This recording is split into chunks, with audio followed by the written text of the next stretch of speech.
coming summer. I don't know about you though, but we've been having these weird cloudy days with the sun peeking out and all this stuff, typical bipolar like Washington weather. But I'm actually really excited because we have some cool stuff that's coming up. I'm going to talk about our summer events later on, right before the sermon, because we have some events coming up that we're really excited about. Again, our mission is we want to worship God, grow in our relationships, and develop servant hearts. And a huge part of us becoming more united as a church is us growing together in our relationships. And so that's why we're having these events coming up in the summer, which I'm super excited about. But we just have a couple of things that we are going to talk about real quick, which is first is next week we have church, but then for the next 2 weeks after that, we're not having church. Remember that. So the 15th and the 22nd of June, we don't have church here. If you want to go to church those weekends, if you want to be part of something like that, and we have camp meeting. Camp meeting is happening over at Auburn Academy. It's over in Auburn. That's why the name is Auburn. Over in Auburn. And it's happening from June 14th through the 22nd. So Friday night through the next Saturday night. And so you can stay there if you'd like, or you can go to the different events. Most of us live pretty close, and so that's convenient. But if you want to go, there are meetings every evening. There are meetings on Saturday mornings as well. And there's lots of different things. There's stuff for the kids, too, if you want to be there. But that's June 15th and 22nd. We're not having church here. So we're having church next week. And then when does church start up again? June 29. June 29. And before we even get there, I will talk about this right now. I'll talk about it again when we get to our summer events. But on June 28th, that's the Friday before, June 28th, put on your calendars, at 6:30, 7:30? 7:30. At 7:30 p.m., we're having a worship night here. And so it's just going to be music and prayer and just a time where we come together and worship together. And we want to invite you to that. The first one ever, potentially? What's that? The first one ever? I think it's the first one ever. It might be. Wow. First ever North Hill worship night. It's the first one that you and I have been part of. I don't know if it happened before. June 28th. June 28th. It's a Friday night at 7:30. And so I'm going to talk about that again before the sermon, but I just want to let you know about that. So there's something cool that's happening that I wanted to begin to update you on again. We are doing a remodel of our building and of the interior of our building. It's not a full remodel. There's some stuff that we won't be able to get to, but we are really excited to announce, can you go to the first slide here, that we're going to be moving forward. We're going to go to the next steps here. Next one, Greg. So we have $21,246.53 raised and allocated to our remodel. That's a lot of fundraising that has happened over the years and stuff that people have given to recently. And so that's what we have so far. There haven't been a lot of updates on it because we've still been trying to figure out some of the logistics of it. But we have come to the point where we're going to be starting, and we believe, real quick, we believe we need to raise about $20,000 to $25,000 more. The reason I can't tell you an exact number is because we're still getting quotes for a lot of the stuff that we're going to be doing. And so that will be, once we have those exact numbers, we'll get those to you. But go to the next slide.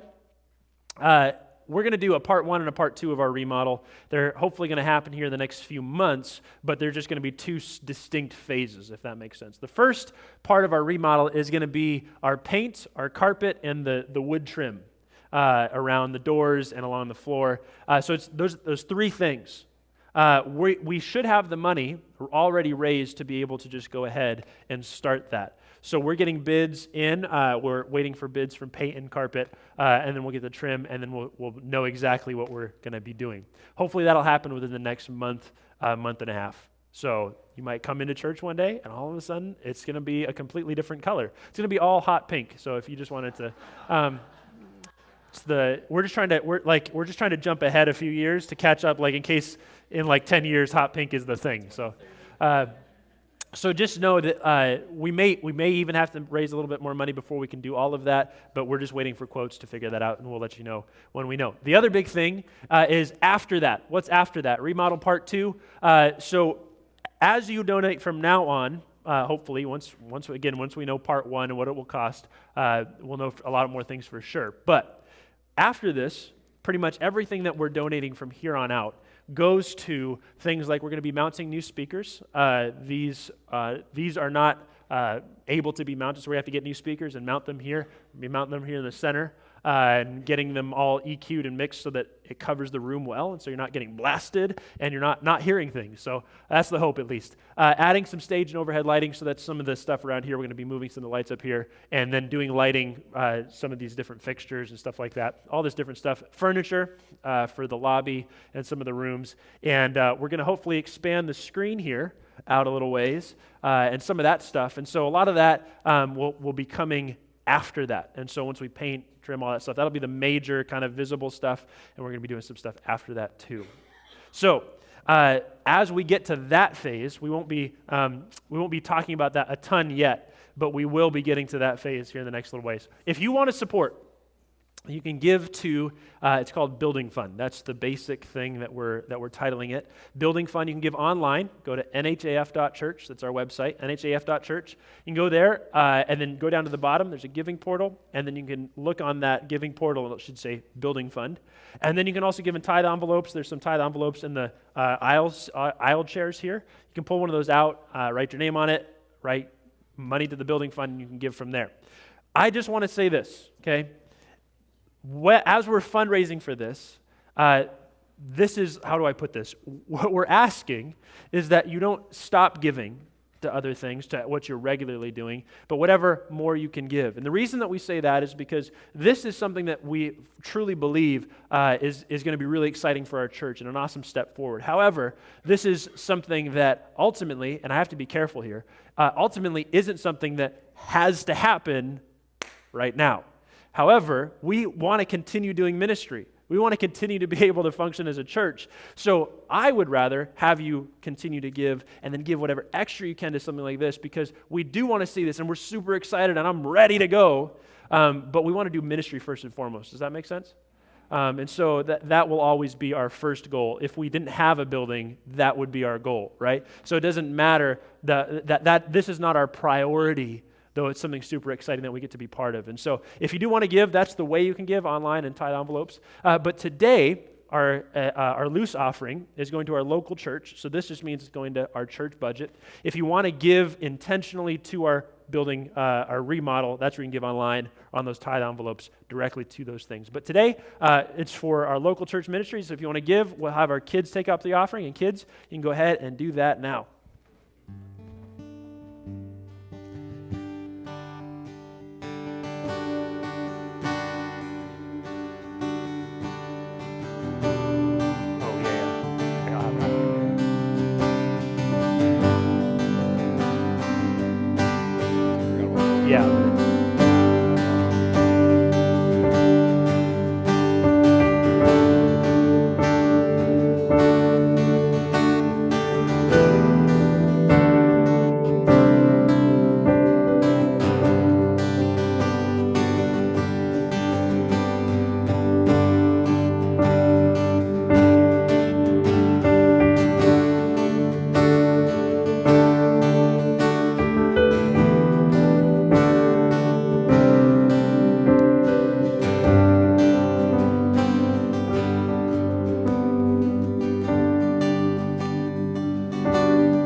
Okay, kids, I want to pray over the offering? I guess I can just do it on my own too.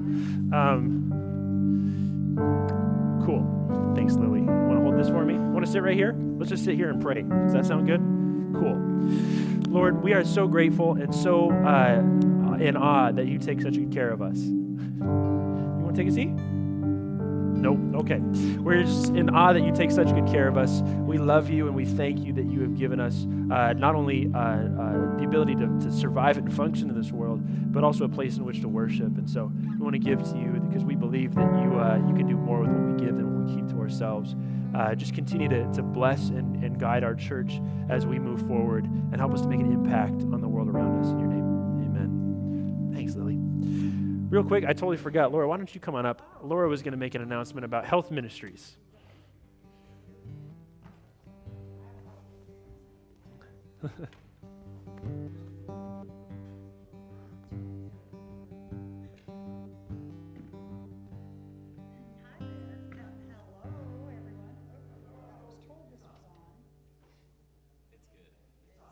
Hello. Hi, I'm Laura Taylor, if you don't know my name, and I am a nurse. I'm an RN, and I've been in healthcare for 30 plus years. But what I'm here to tell you about today is there's going to be a health fair, and John's going to hold up this sign. Health fair and a walk on. We have some flyers about that. Anyway, there's flyers out in the foyer about this event. It's going to be Friday, June 21st from 10 a.m. to 5 p.m. at the Auburn Academy Church. And there's going to be a blood mobile, a blood van, a free dental van, and there's going to be that'd be good too. He's such a good trooper. There's a theme for this called Know Your Numbers. And for just real brief about me, for several years I volunteered at the nurses station and with the health ministry department. So I'm working with Alita at the conference to promote this event because they've never done an all-day event like this. And there's going to be booths outside, all at the church, and inside there's going to be doctors speaking, this goes all day ongoing cooking class, like 20, 30 minutes, and then the next group come through an exercise class outside, glucose, blood pressure monitoring, cholesterol checks, bone density, what else? BMI. But what we need are people to come and help, just register people. If you have like an hour or whatever on Friday, June 21st, I do have a sign-up sheet if you're interested, and I can put your name down, and there have already been a couple people step up for that. So I'm looking forward to this. Health ministry is really a passion of mine, and we just may be doing a little bit more in that regard soon in our church. So thank you for listening. Thanks. Pick up a flyer, sign up. Thanks, Laura. Can we all just stand up for a second? I want you to turn to somebody next to you and say, nothing can stop it. And at this point, you're wondering, what am I talking about? What is this it? What is this it that nothing can stop? Here's what I'm talking about. Nothing can stop it because nothing can stop the promises of God. That's what we're going to sing about for a second. God has promised to be the light of the world, but God has also made a promise that you can be the light of the world wherever you are in your community. And nothing's going to stop that promise that God made to you. So we get to sing about that today, that nothing can stop it. So let's sing this out with conviction, knowing that nothing's going to stop the promise of God.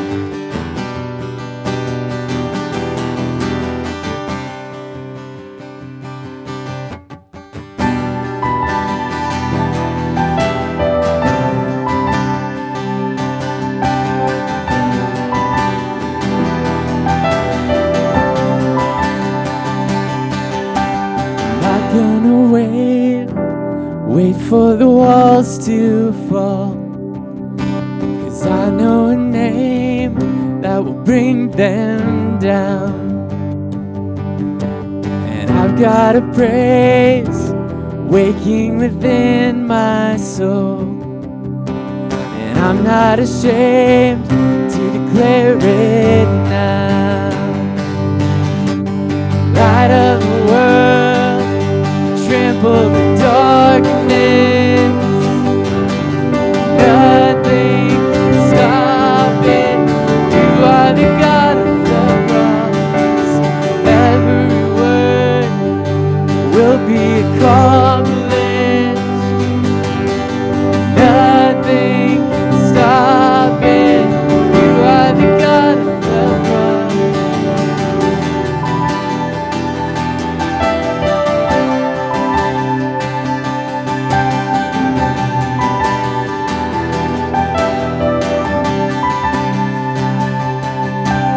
Prepare the way, the King of glory comes.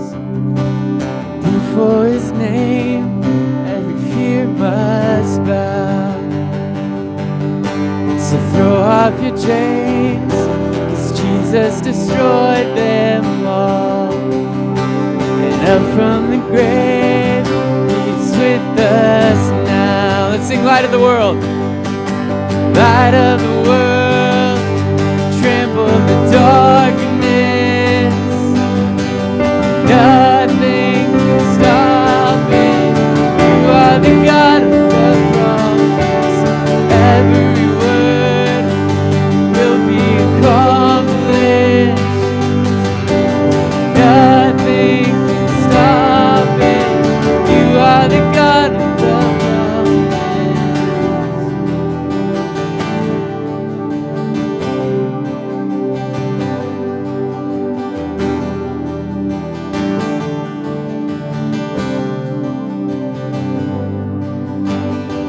The gates of hell will never stand a chance. Your name prevails, Jesus, the great I am. No word will fail, no weapon formed against your name prevails, Jesus, the great I am. The gates of hell will never stand a chance, 'cause your name prevails, Jesus, the great I am. No word will fail, no weapon formed against your name prevails, Jesus, the great I am.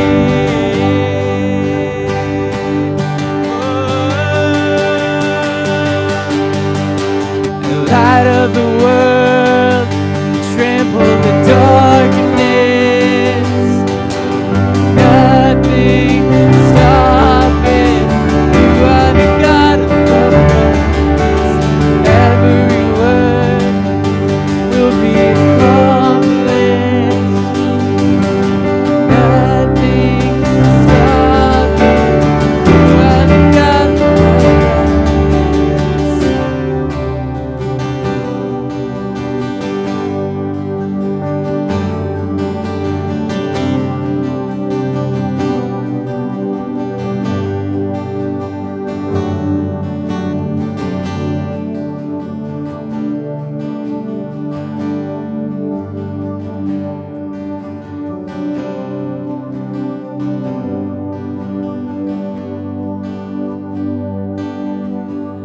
light of the world, you step down into darkness. Open my eyes, let me see beauty that made this heart adore you. Hope of a life spent with you. Let's sing this together. Here I am to worship. Here I am to bow down. Here I am to say that you're my God. You're altogether lovely.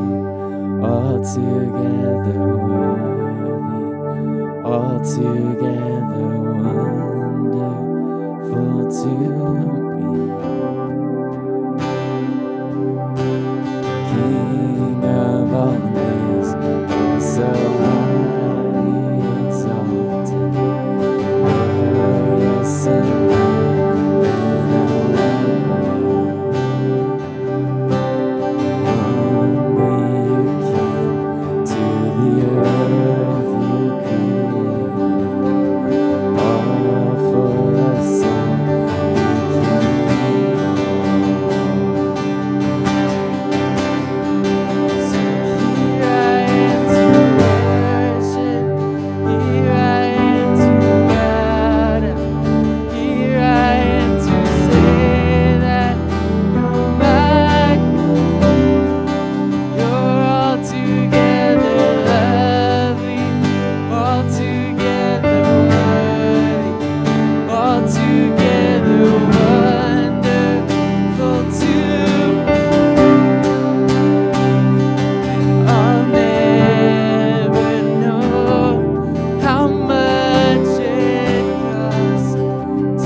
Then she kissed them, and they lifted up their voices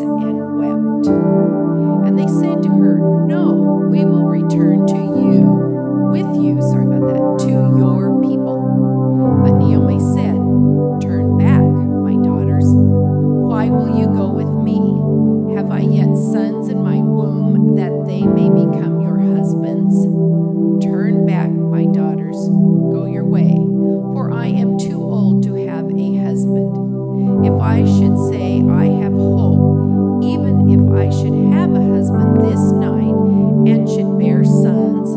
Would you therefore wait till they were grown? Would you therefore refrain from marrying? No, my daughters, for it is exceedingly bitter to me for your sake that the hand of the Lord has gone out against me. Then they lifted up their voices and wept again.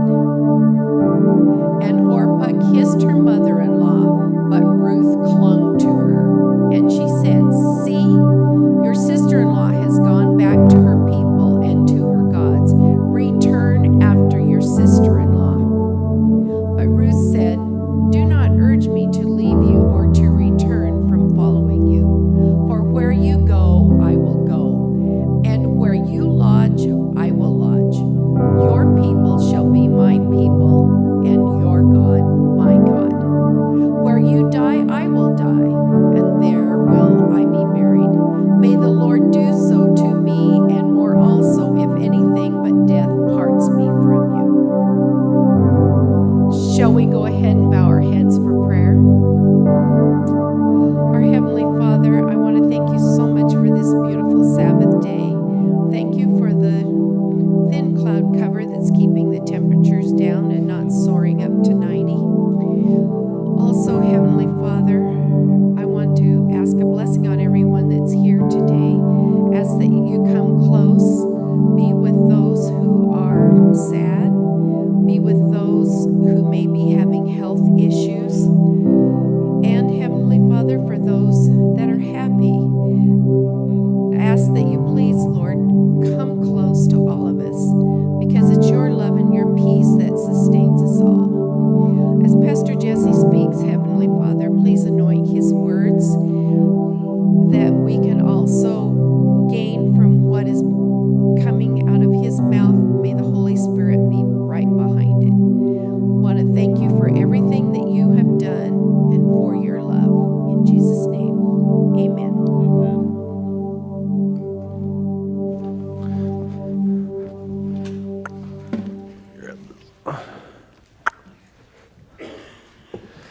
So if you pull out your bulletin, there's a nice flyer in there.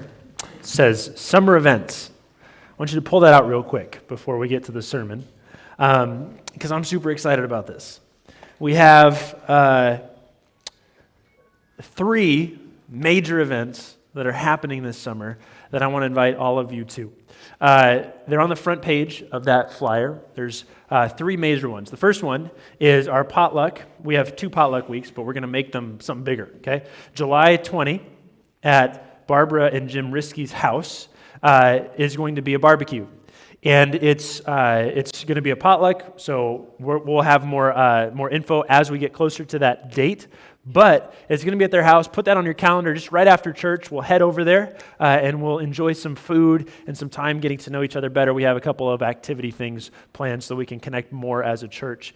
Because I don't know if you realize, but the New Testament, if you read through it at all, the main thing that Paul and Peter and some of the guys who are writing to churches, the main thing that they focus on time after time after time is unity, is togetherness, is this sense of we are together under the banner of Christ, and because we're all equal in that space, we can go somewhere together. We can make an impact on the world together. And so if we're not united, and we're all just kind of these fractured, different individual people in a church, I've talked about this before, it's kind of like the waterfall where the water coming off of it, like in this big mass, can carve out rock, but the mist just kind of gets you wet, right? And we want to be that amazing, just like body of people that makes an impact on this world for Jesus Christ. And so that's why we're doing these. These are not just like, oh, let's have social events, which it is that.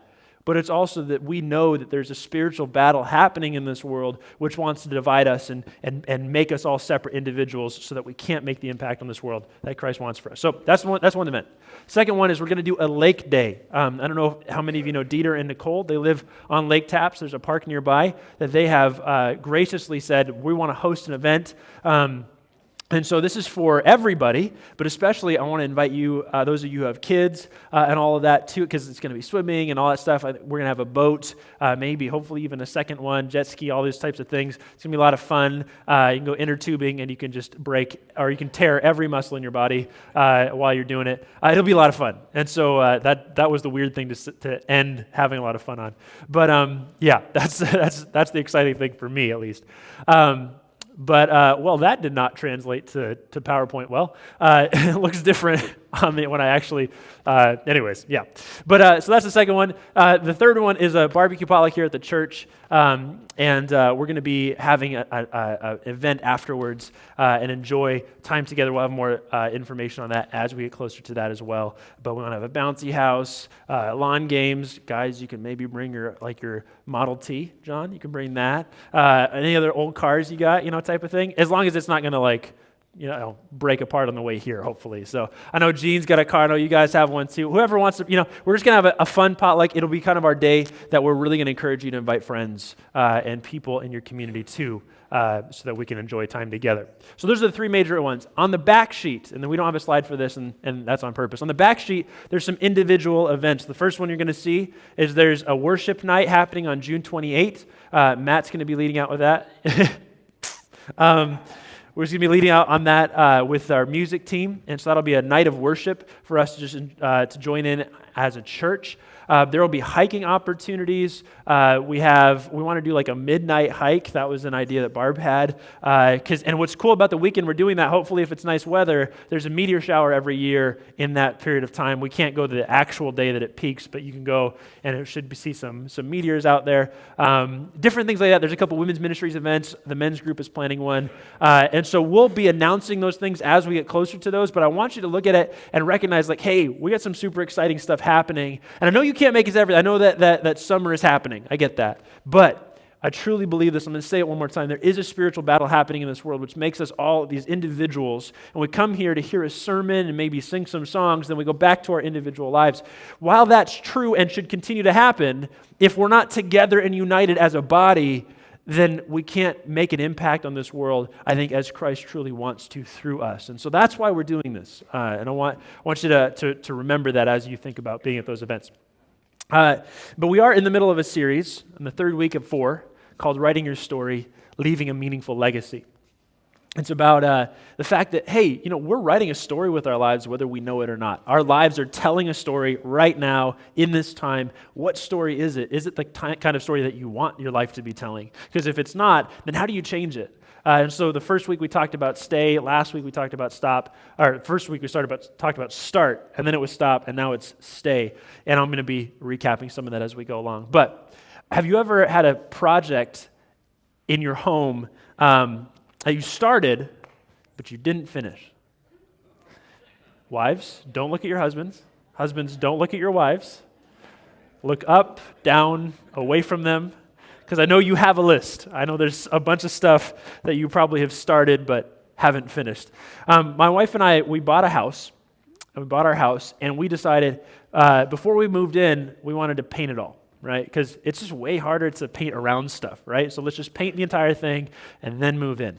And so we started, we got the paint, and we were pretty much close to finish. Chloe's mom came into town because we had to work, and so she helped paint some of the rooms while we were at work and things like that. But also what started to happen is, it took us like a week. Because we started painting one wall, we realized we didn't like the colors, so we had to go, all that stuff. So it took us like a week to get it done. And as time goes on, you kind of finish a room, you start moving some stuff in, you start moving some stuff in here and all that stuff. And then I don't know exactly what happened. I recall one day Chloe put away the paint, and I think just stuff happens, right? Like you're busy. Like, I got to pull it out again. Because there's a problem. If you were to walk into our house today and look up at the wall in the hallway, and I'm just going to tell you this right now, if you come over to our house, don't do this, okay? I will uninvite you. But if you did, walk into our house and look up at the top of the hallway wall, you'd see this kind of like 1.5 inch space where there's still some old yellow, because most of our house is like gray, white, all that stuff. There's this old like yellow strip where it didn't get painted. Let me tell you why though, okay? So Chloe put away the paint. I'm not blaming, this is not but she put away the paint one day, and you put away the paint, and we also had this edging tool that that you can like roll across. It's amazing. It worked great, but we ran out of the pads for it, so I'd have to go get some more. But the thing is that if we had the edging tool with the paint on it, it would be like 2 minutes, right? You just go along, and then you wait a couple hours, and then you just do it again. It would literally be like total amount of time with paint on the wall, 2 minutes, right? But the problem is that it's not just 2 minutes, okay? You have to I'd have to go to Home Depot and get the supplies. I'd have to come back. I'd have to get the paint out, have to put it in a tray. Shh, you stop this. You shush. I know it was at Home Depot. I forgot about it. I'd have to go to Home Depot separately to get this, come back, get the paint out of the shed, which requires a key. So then I have to get that out of there, come back, put it in a tray. I have to get the new pad, put it on there, put it in the paint, then do it. And then I have to cover the tray with saran wrap while we waited a couple hours for it to dry, then do it again, then wash everything out, put it all back, and then it's not a 2-minute job. It's like a half an hour, 45-minute job, all said and done, right? Okay? And really, like, if we have to wait a couple hours, it's really like a 2.5-hour job. So the thing is as I was typing this out, honey, I realized, okay, that's not that much work, but it's enough work. It's enough of like I'd have to do all of that I don't just want to like, okay, I'm going to go do it real quick, right? And don't you get on me about this.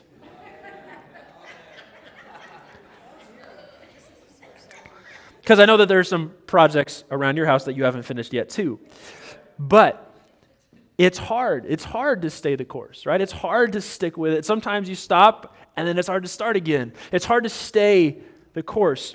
And I know every one of us, because we've been talking about telling a story with our lives, I know every single one of us wants to tell a meaningful and impactful story with our lives.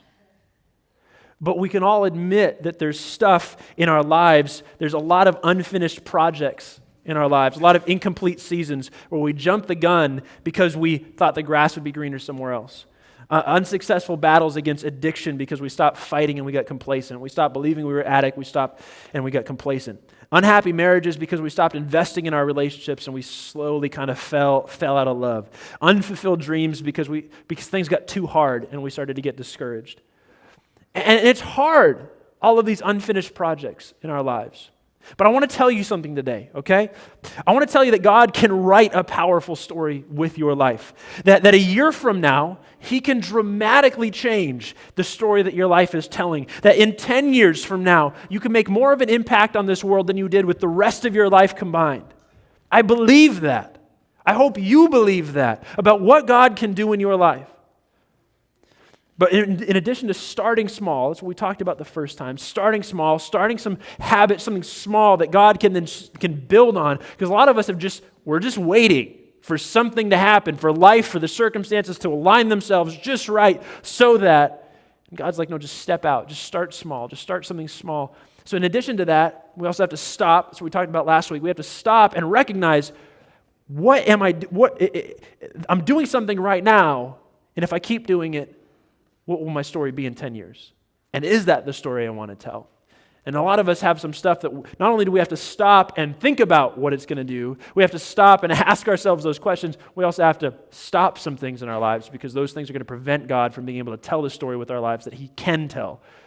But today I want to talk about the power of stay. And in the Bible, there's this random little book in between Judges and 1 Samuel.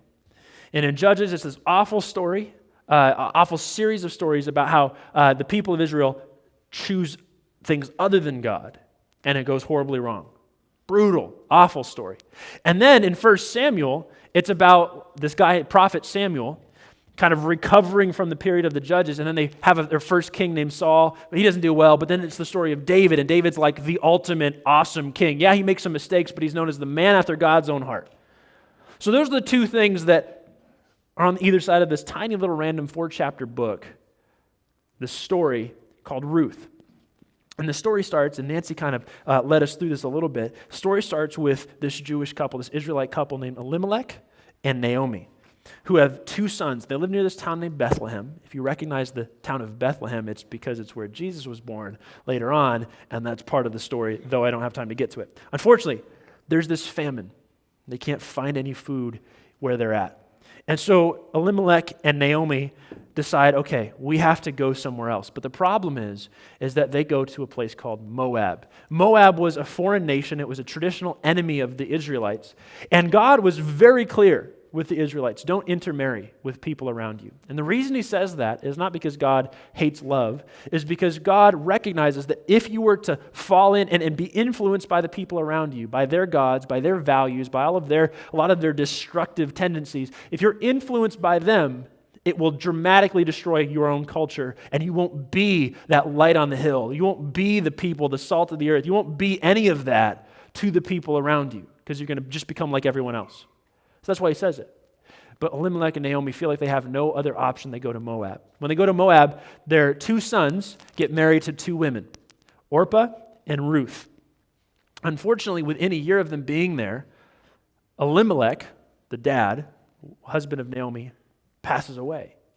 Within 10 years of them being there, both of the sons pass away, and it leaves all 3 women as widows. And you have to understand, not only would that just be straight up awful to be a widow, but at this specific time in history, as in a lot of times, but this is one of those times in history where it's not good at all. Because as a woman, if you can't own land if you don't have a husband or you don't have sons. You can't be someone who is any standing. You can be easily taken advantage of by people around you. You're just lost in culture if you're a widow. And all 3 of them are now. And so after a while, the women are left with nothing. They realize, okay, can't keep doing this.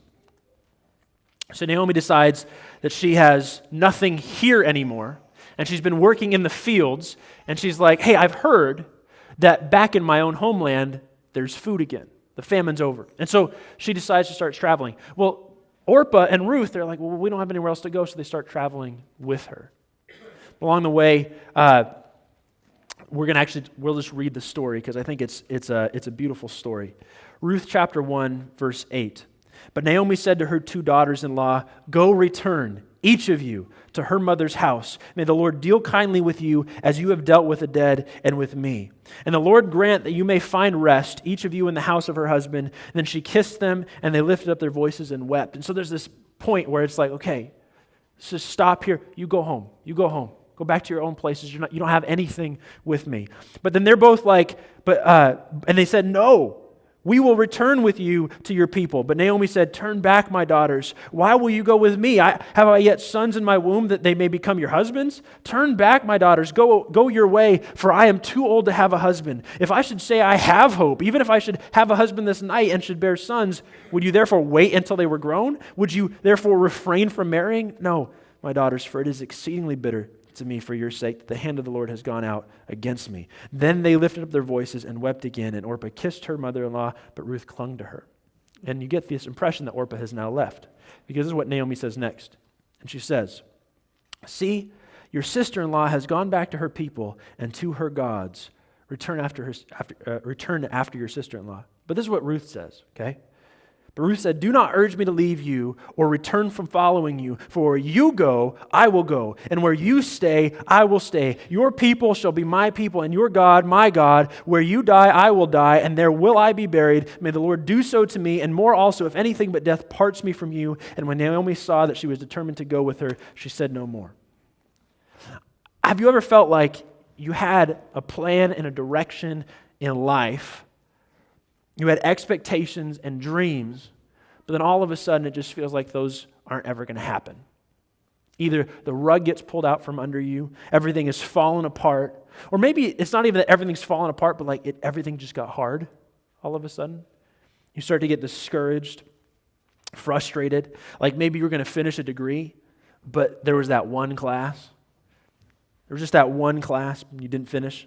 You felt so motivated to make sure your marriage didn't turn out like your divorced or your unhappily married parents, but now you're arguing every day. Or you were determined to stay consistent with your discipline with your kids, but then they pushed back just so hard.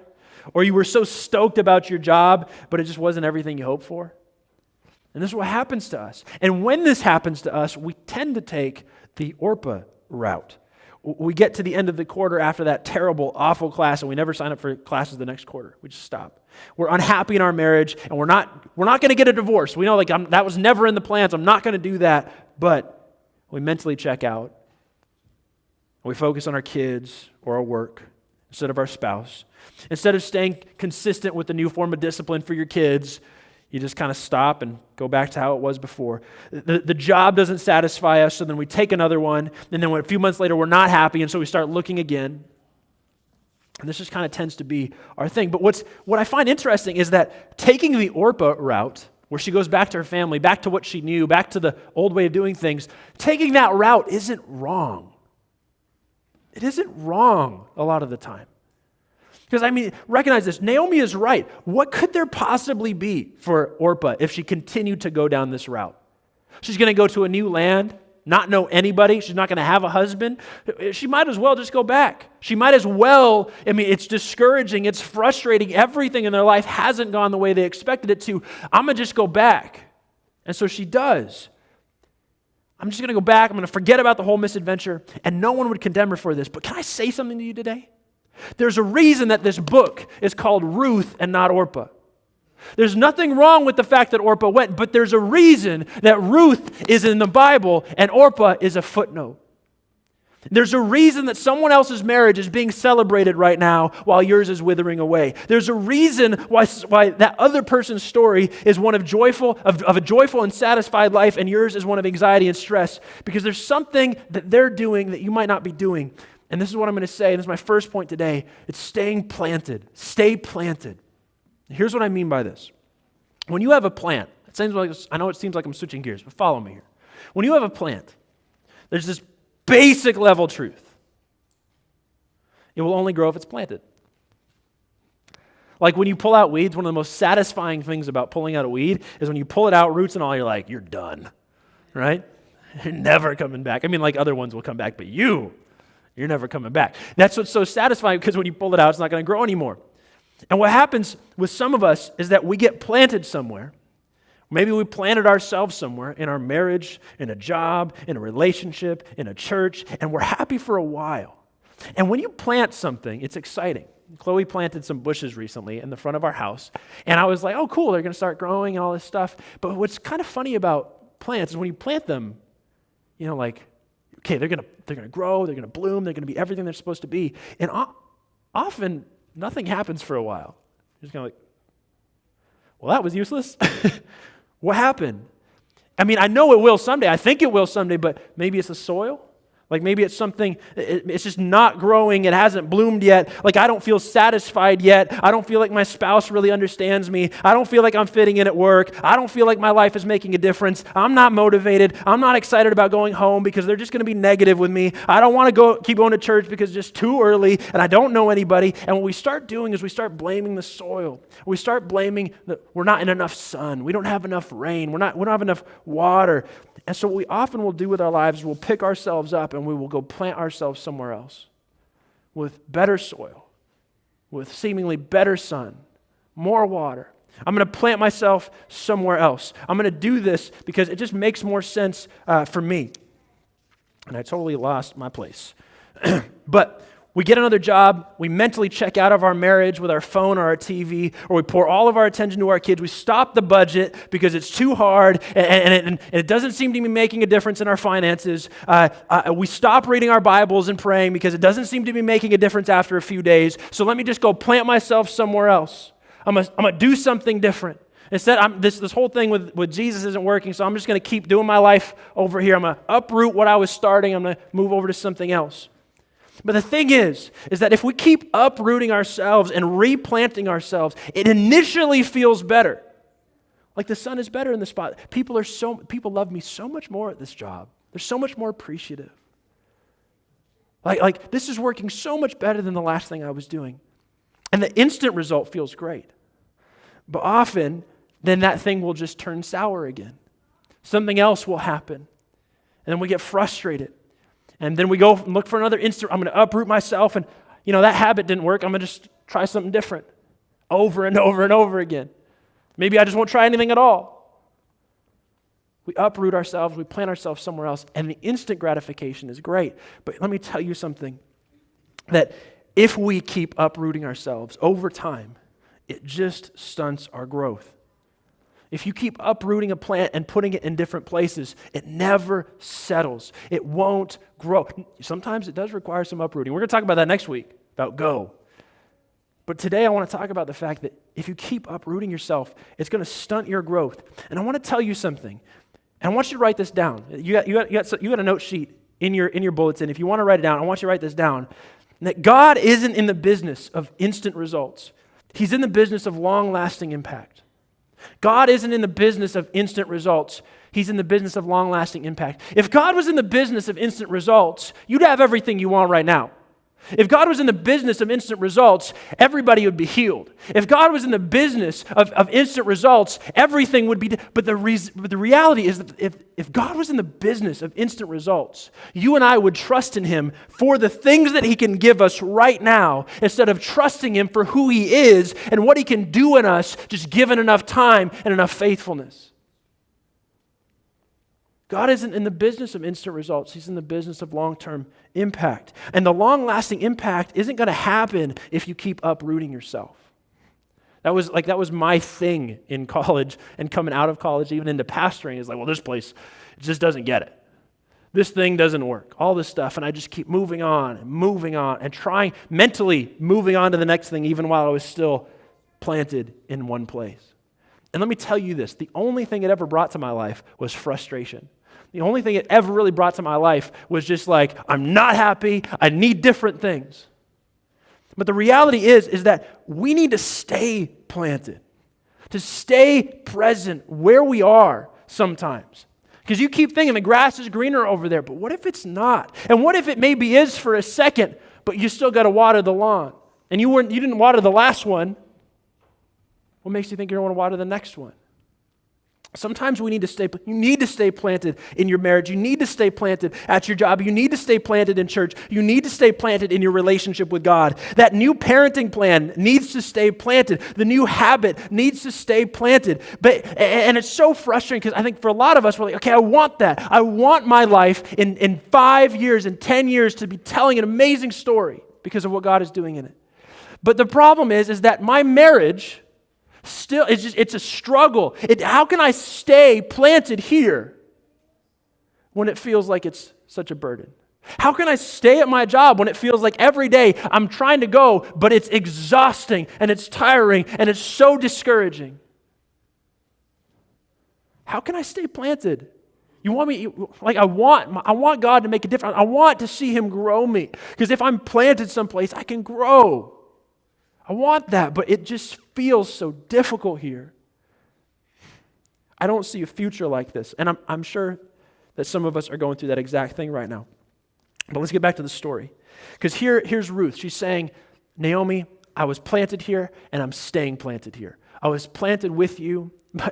I got married and yes, my husband died, but I'm here with you. You're my family now and I'm staying planted. No matter where you go, I'm going. I'm planted. I'm here. So then we go to the next part of the story. Ruth chapter 1, verse 22. We're going to go through chapter 2, verse 3. So Naomi returned, and Ruth the Moabite, her daughter-in-law, with her, who returned from the country of Moab, and they came to Bethlehem at the beginning of the barley harvest. So Naomi had a relative of her husband's, a worthy man of the clan of Elimelech, whose name was Boaz. And Ruth the Moabite said to Naomi, let me go to the field and glean among the ears of grain after him, in whose sight I shall find favor. And she said to her, go, my daughter. So she set out and went and gleaned in the field after the reapers, and she happened to come to the part of the field belonging to Boaz, who was of the clan of Elimelech. This guy Boaz just randomly shows up in this story, kind of out of nowhere. He's a relative of Naomi's dead husband. And he's super nice to Ruth. If you keep reading the story, you'll kind of see he's super nice to Ruth. one of the things that God called the Jewish people to do is when they were harvesting is not to pick up all of the things that fell on the ground, but to leave them there so that the poor, like if some ears of wheat or something like that fell to the ground, don't pick them up, leave them there so the poor and those who are disadvantaged can come along and they can get food. They can have food. It's a way for them to work for their food and yet not have to, have money to get it. And so this is what he was doing. They were just kind of going along, and there was grain, and so Ruth would come along and pick it up. But Boaz notices her, and he goes up to some of his guys, like, hey, intentionally just kind of like drop some extra on the ground. And you could be like, okay, Boaz, like I see what you're doing. Except he doesn't like make moves. He's not like trying to get married to Ruth. He's just apparently a super nice dude. Well, as time goes on, Ruth tells Naomi about this, and Naomi knows something else, that Boaz is what's called a redeemer. And what that meant in this culture was that he was close enough in the family ties that he would marry, and this doesn't make a ton of sense to us today, but he could marry someone like Ruth so that Naomi's dead son's name wouldn't just stop, right? Because after he's dead, he doesn't have any kids, his name would just stop. But Boaz, it was this cultural thing so that this man's name could continue. And Boaz was close enough that he could be the one who married Ruth. So Naomi knows this, and she's like, hey, Ruth, why don't you go? You've been gleaning in the fields, been faithful with that, all that stuff. Why don't you go and I want you to, they're going to be in the threshing floor late at night. And Boaz, he's probably going to be a little bit tipsy, like a good Christian. He's going to be a little bit tipsy after. And that was all, that just struck me. Anyways,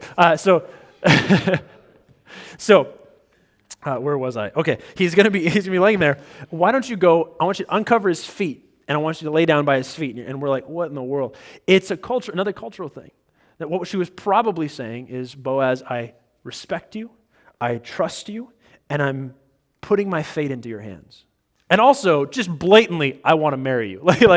That's the blatant thing. But really, she's, I respect you, I trust you, I'm putting my life, my fate into your hands. And Boaz wakes up, and being the man that he is, he promises to do everything that he can to marry her, and ends up marrying her. But here's the thing. I want you to notice the first thing that Ruth does. She gets there. She's like, let me go out to this field and just start picking up wheat, just grain, whatever's fallen on the ground. I'm just going to start picking it up. And I know that some of us, we get discouraged.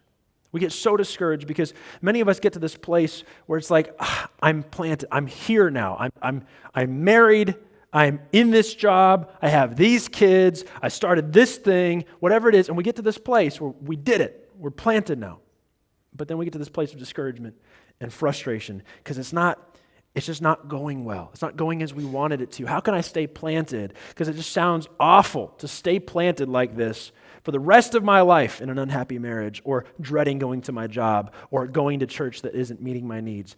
But that's where Ruth is. She's just come back. She's coming with her mother-in-law. Her situation is awful, but she's staying planted. But she isn't just staying with her mother-in-law like, okay, I'm going to just kind of stay in the house. I'm going to hope that our whole situation just turns on its head. That like someone comes along and is like, I want to marry you. That somehow someone just says, hey, we want to take care of you. We want to just give you a bunch of money, take care of you, make sure. She could have done that. I'm just going to stay. I'm here. I'm doing the right thing. I'm staying with Naomi. But she doesn't do that. She's not just waiting, hoping for everything to get better. Just kind of like, okay, I guess I just got to suffer through this because I chose it. I guess this is just my lot in life now. No, she does something that I think is important for us to understand. This thing that I call staying actions. She does these actions, but she's not going anywhere. She's staying somewhere. Staying actions. And I know some of us right now, we're thinking to ourselves, wow, I'm so off here. Okay, there we go. But see, you can stay planted, but then that's literally it. Okay, this is my job. I'm going to stay here. You're in the soil. You're just waiting, hoping that things will change. I'm hoping my job gets better. I'm hoping my spouse change. I hope happiness comes eventually. I hope that success, I hope all of these different things happen to me. But if you want to stay planted and you want to grow, because a lot of us are just staying planted because we have to, because we're bound to. But if you want to stay planted somewhere and grow, then you have to start watering. If you want to stay planted but also grow, you might have to start pruning some stuff. If you want to stay planted but also grow, you better start fertilizing stuff, because you can just stay married. You could just not get a divorce and wait till the kids go to college. You could just stay married in an unhappy marriage for the rest of your life. But what if you started watering a little? Like, what if instead of just staying married, you started to notice and verbally say to the other person all of the positive little things that they're doing at home? What if instead of just staying married, you started planning a date night once a month, just to make sure that, hey, we're staying connected and we're growing in our marriage? Because you could just stay planted also at your job, and you could stay miserable. It's awful. My boss doesn't like me. I don't like the work I'm doing. All of these different things. You could just do that and stay miserable. Or maybe you could ask the Spirit to give you a smile for that coworker who is making your day awful every day. Or maybe you could ask the Spirit to help you to do the best job that you possibly can in everything that you do, even if nobody else notices it. Or maybe you could ask the Spirit to just show kindness to people who are struggling. Because now all of a sudden when you're going to work, it's not going to suffer, it's going with a purpose. When you're driving home at the end of the day, back to your unhappy marriage, you're going home with a purpose. I'm going to do something about this. If I'm staying planted, then I'm going to start doing some staying actions. You can stay planted at church. I'm kind of like, okay, this is my church. I'm going to kind of attend sporadically. I'll be here when I can, all those different things. But here's the sad part, and I just want to say this because I don't want to condemn anybody for any of these things, but I'm just talking reality here. That if it's kind of like, I'm just going to go sporadic, I'll kind of come to I'll do some of these things with church, but I'm going to be my own person over here. It's not that you won't grow if you stay planted. I truly believe you'll grow if you come to church once a month. But you won't grow as much as God can grow you. Because you're staying planted, but you're kind of half planted. You got your roots halfway out and they're in other stuff. So it's not that you're not going to grow, it's just that you won't really grow. And that's the hard part, is like, so we can stay planted someplace, but they're also, like, weirdly enough, and this sounds like kind of like an oxymoron, but like, you have to stay someplace on purpose sometimes. You have to act in a way that staying there isn't just going to be like, okay, I'm going to suffer. Because the Spirit of God can do stuff in your life. The Spirit, if the Spirit of God is God's closeness and His power in your life, then guess what God can do through you, even in the worst of your circumstances? If you want to stay planted and you want to grow, then you got to stay the course. And that's my second point. You got to stay the course. Maybe the reason that you're miserable where you're planted is because you aren't staying the course. It's because Ruth stayed. Ruth stayed where she was planted, but then she took actions to stay planted and then be fruitful. I was coaching a soccer team 3 years ago, my first year coaching. And soccer isn't a huge thing at Auburn Academy. And it's basketball, that's the big sport. But there was a few guys who really loved soccer, probably about 8 guys that really loved soccer and knew how to play. And then there was like the other 12, 13 guys that literally we had to teach how to play soccer for the soccer season in 2.5 weeks. And so we started, and some of the guys were catching it pretty well. They were practicing, we were doing conditioning, all this stuff, and we got to the first game of the season. And it was a team that they kept playing, most of you won't care about this, but they kept playing a high line, so you could just put the ball over the top, and our guys were faster and could run onto it and score. So that was easy. We beat them like, I think, 3-0, 3-1, something like that. All the guys were pretty stoked. They're like, oh man, like this is great. This is easier than we thought it would be. We get to the second game. And let me go back. In the first game, I could substitute a lot of guys because we were doing pretty well. A lot of the guys that weren't as far along skill set-wise as some of the other guys. So I was substituting them in. The second game came, and it was a team, I think we lost 3-2. They were pretty tough. And there were three or four senior guys that had just decided that year, we're going to play soccer. Never played before. I mean, you watch them on the ball, sometimes you're like, why? Like, what are you doing with your feet? Type of thing. But they were getting better, and they were growing, and they were coming to practice, and they were putting in the work. After that game, I didn't substitute them in that game because it was a close game. They weren't skill level-wise at the place that they should be to help us in that game. But I knew, give them a couple more weeks, and they're going to be there. But but I didn't substitute them in on that game. Next day, they don't come to practice. I was pretty ticked off. I know these guys, and they were kind of, I don't even know how to describe them. They were just the guys that would do this. They didn't come to practice. And I hear from some of the other guys, hey, I think they quit. It's like, it's our second game. Our second game. You didn't play for one game, and you're mad. They quit.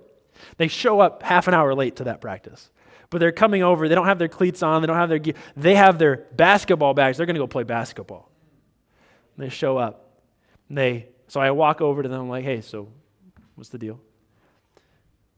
And I think I was mostly mad that they were too much of a coward to just come to me and tell me beforehand. And they come to me and tell me, hey, we're quitting the team, all that stuff. Like we just, we didn't play and we're mad and stuff. And so I was disappointed. I think I just told them, okay, fine, yeah, head out. I talked to them later. But here was the crazy part about this soccer season. It was a rough season. I think we won about a little less than 500. But we made the playoffs.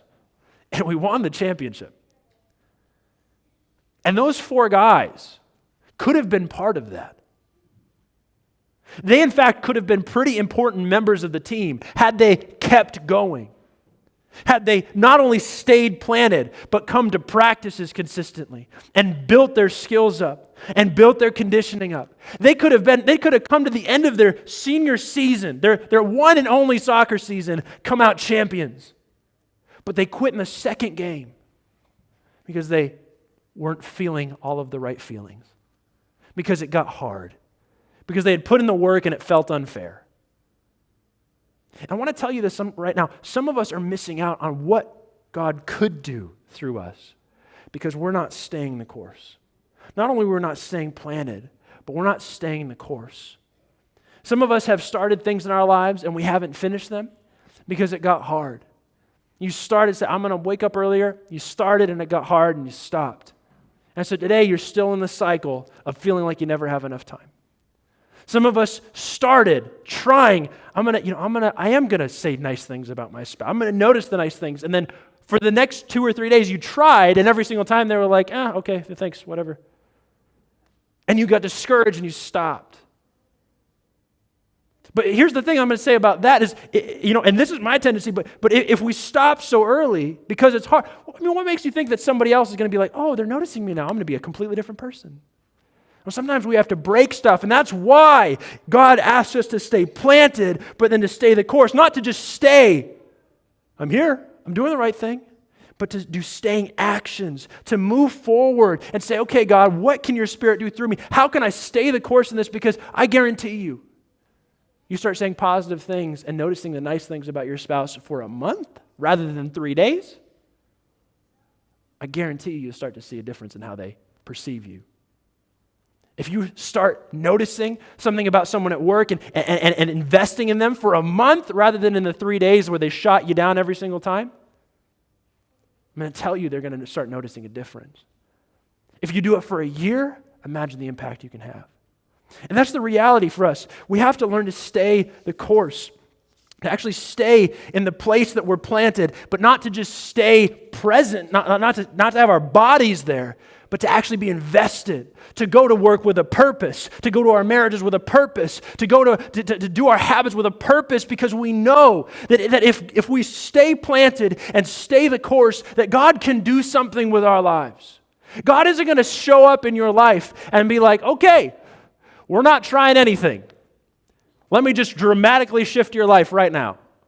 That's not the way it works. But when we start something small, we stay planted where we are, we stay the course, I guarantee you that God can make a difference with where you are. I want to tell you this right now, that if God planted you somewhere, you can write this down, if God planted you somewhere, He didn't do it by accident. And some of us are just frustrated, this is not the place for me. If God planted you somewhere, He didn't do it by accident. And the thing that you're going to find with your life is if you recognize that God didn't do this by accident, and I'm going to then, if He didn't do this by accident, I'm going to start seeking out what He wants to do in me and through me in this season of my life. I guarantee you, if He planted you there, He's going to start showing you why you're there. And some of us miss out on what God could do through us because we stop too early. We uproot ourselves and say, well, this obviously isn't the job for me. I'm going to come over here. This obviously isn't the right relationship for me with this friend. I'm going to leave. I obviously can't help this person. I'm going to stop investing. And we skip out so early that we don't see what God can do in the long run. Look at the lives of most of the people in the Bible.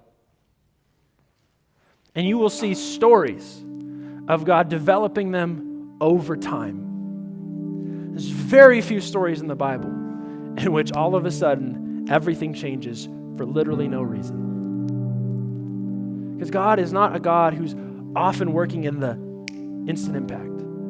He's a God in the instant moment. He's a God of long-lasting impact. And I believe this, church, that God has the most amazing story to tell in your life. I mean, some of you could break the cycle of your parents and your grandparents and your great-grandparents of abuse and addiction and divorce and all of these awful things, and that your children and their children will not have to experience what you experienced because of what God can do with your story. But the problem is if we skip out and we stop too early, often we'll just continue the cycle. God can do amazing things through you in your church if you would stay planted and stay the course. God can do amazing things through you in every aspect of your life if you would stay planted and stay the course. And next week we're going to talk about go. So sometimes God is calling you. You need to leave everything and go. But right now I know that there's conviction happening in this room because you're sitting there like there's some stuff that I need to stay planted and stay the course in. And there's nothing wrong with feeling like, okay, I have messed up a lot. I've let my habits go. I've messed up in this area of my life. But remember grace. Remember that you are forgiven and that God is looking at you not as a failure, but as his child. And that what he's promised to you is not just, yeah, I forgive you. Let's try again. It's, I forgive you. Now let my spirit live in you and change you from the inside out, and just stay faithful in the small stuff, because you're trying to be the person you want to be in 10 years right now. Just stop that. I'll take care of that if you would just stay faithful in the small stuff today.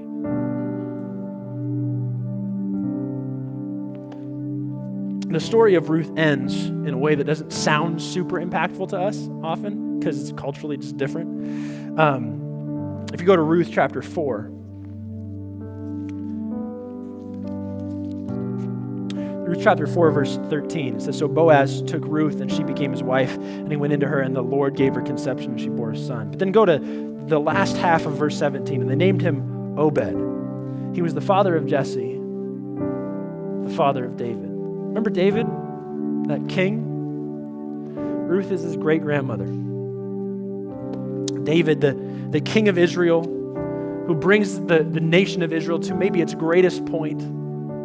He's called a man after God's own heart, even though he makes mistakes.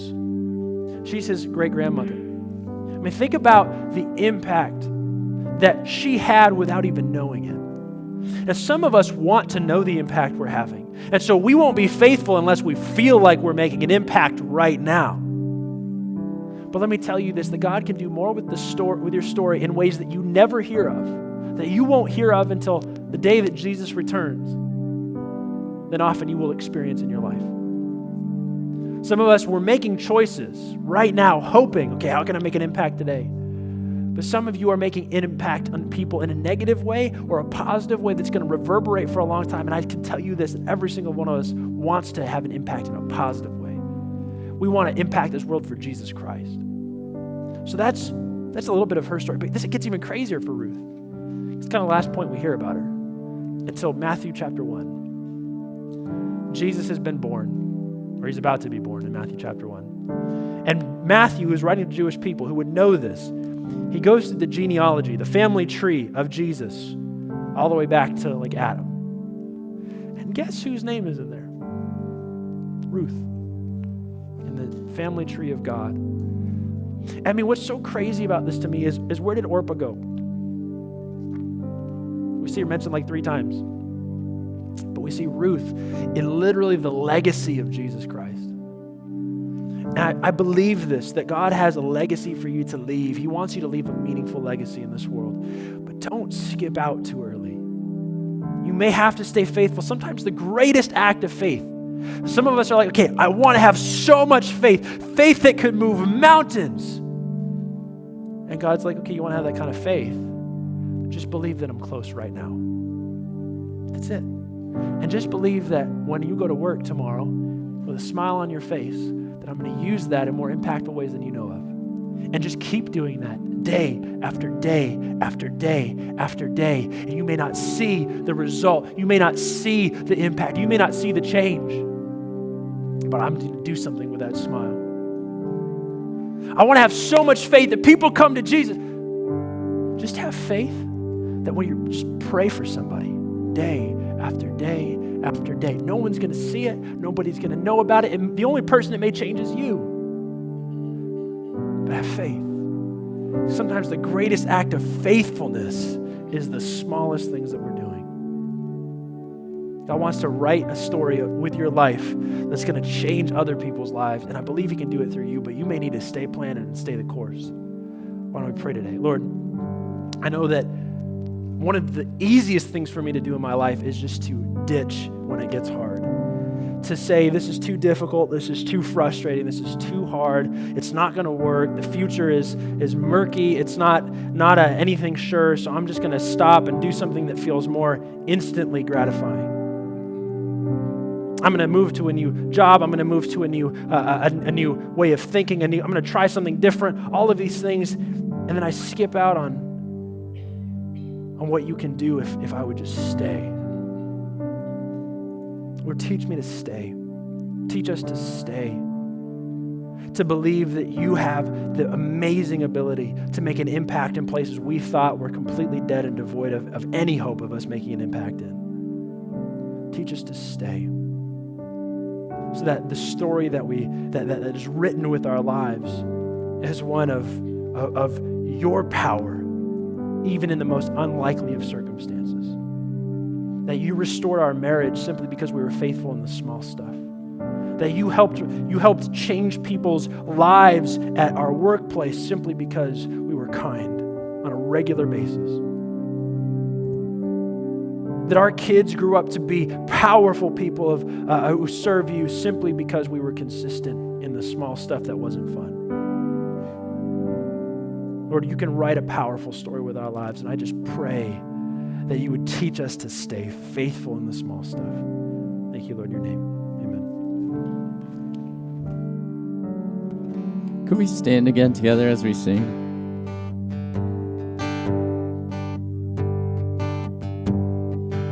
My hope is built on nothing less than Jesus' blood and righteousness. Dare not trust the sweetest frame, but wholly trust in Jesus' name.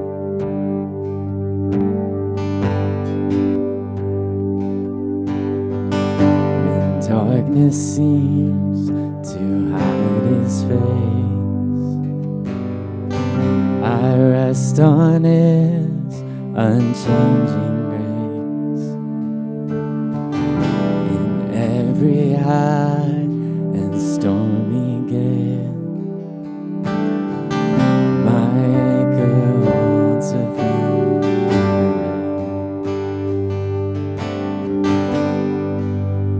Christ the cornerstone, weak made strong in the Savior's love.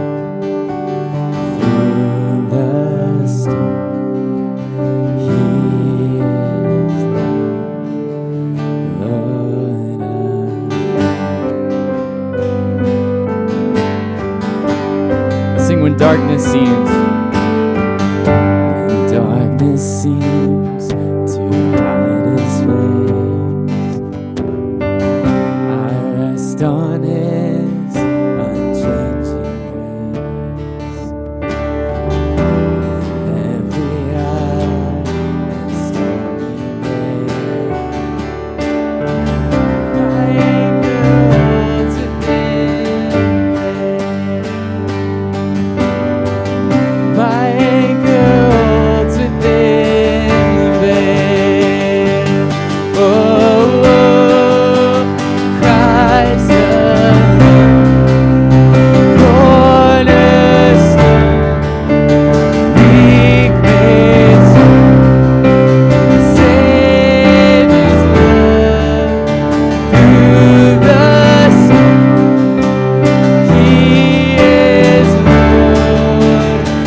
God, we are so grateful that you are our cornerstone, that everything in our life is built off of you. And if we don't build it off of you, we're going to be crooked and uneven and all these different things in our lives. And so, Lord, I know that you're calling some of us right now. You've brought things into our hearts where we need to stay planted. We need to stay the course. We need to stay faithful just in the small stuff so that you can just slowly build us in your time, in your way, in your gentle, kind, compassionate, loving way to just form us into who we're supposed to be.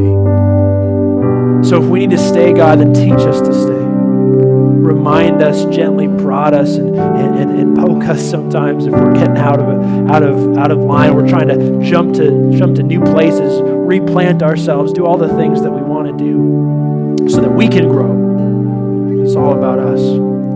But teach us that it's all about you.